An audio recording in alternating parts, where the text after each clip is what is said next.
દર્પણની અંદર ધૂળ તો છે જ, પણ એ દર્પણને સાફ કરીને આપો.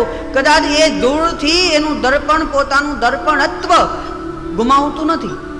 અરીસો પોતાની અરીસાની જે લાયકાત છે, અરીસાનો સ્વભાવ છે કે તમે જેવા છો એવા તમારી સામે તમને એ પ્રગટ કરશે.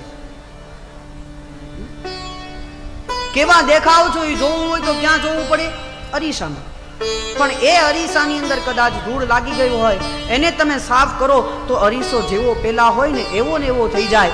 એ દર્પણ ક્યારે પોતાનું દર્પણત્વ ગુમાવતું નથી. એમ આપણા જીવનમાં જે અજ્ઞાનતા છે ને, એ અજ્ઞાનતા ઢંકાયેલું જ્ઞાનને ઢાંકી દે છે. એ અજ્ઞાનતા દૂર થાય એટલે જ્ઞાન આપોઆપ જાગે. દુનિયામાં કોઈ અભણ નથી, કોઈ જ્ઞાન રહિત નથી. બધામાં કંઈ ને કંઈ જ્ઞાન છે, માત્ર જાગૃત કરવાની ભાવના. અને કેવી રીતે થાય? આવી કથા ગંગા વહેતી હોય, કથા એ સરિતા છે, વહેતી વહેતી તમારી પાસે આવે અને એ કથા સરિતાની અંદર સ્નાન કરવામાં આવે એટલે જ્ઞાન જાગૃત થાય, પવિત્ર થઈએ.